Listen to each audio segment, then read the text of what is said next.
রাজ্য জুড়ে পালিত 21শে জুলাই শহীদ দিবস। এখন আর ধর্মতলায় যান না নদিয়া কল্যাণীর দীপক দাস। আত্মবলিদানের মূল্য না পেয়ে তার গলায় আক্ষেপের সুর। দিনটা ছিল 21শে জুলাই 1993 সাল। রক্তে লাল হয়ে গিয়েছিল কলকাতার কালো রাস্তা।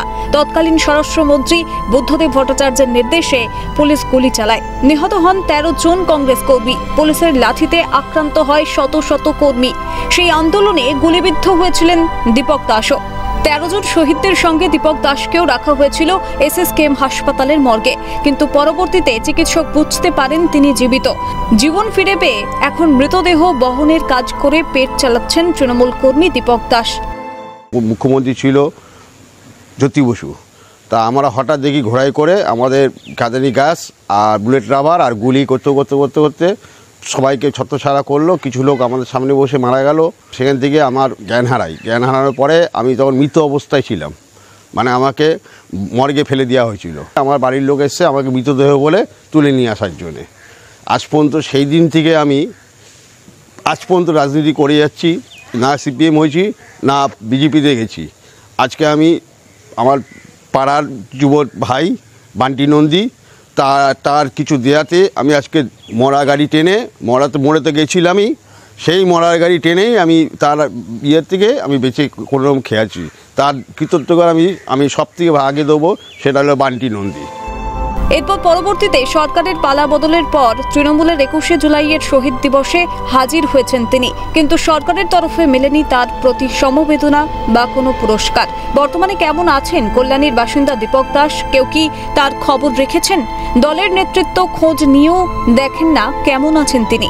সিএনএর ক্যামেরায় ক্ষোভ ঝরে পড়ে।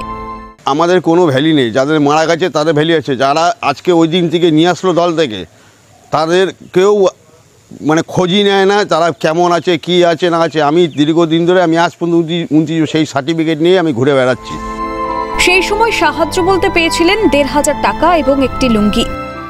সেই সময় সাহায্য পেয়েছিলাম বলতে 1,500 টাকা বাড়িতে এসে আমাকে উজ্জ্বল বিশ্বাস দিয়ে গেছিলো। আমার এই বাড়িতে এসেই এইখানেই দিয়ে গেছিলো, আর কিছু দেয়নি। আর ওখান থেকে লুঙ্গি আর একটা ইয়ে দিয়েছিলো মদন মিত্র, তখন মদন মিত্র পিজি আন্ডারে ছিল, তার আন্ডারে ওই একটা লুঙ্গি আর একটা হলিসের বোতল পেয়েছি, আর 1,500 টাকা পেয়েছি 15 দিন পরে।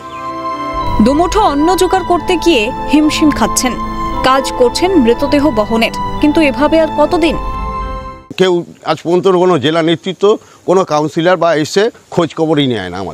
আমাদের কষ্টের ব্যাপার হচ্ছে কি করে বেড়াচ্ছি এই বয়সে, এখন গাড়ি চালিয়ে করে খাচ্ছি এখানে দুমুঠো, কিন্তু আদার্স কেউ আমাদের কোনো খোঁজ খবর কিছু নেয় না।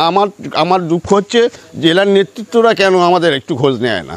তাদের তো দায়িত্ব দেওয়া উচিত যে এই লোকগুলো কোথায় আছে দেখো, তাদের পাশে নিয়ে আসো।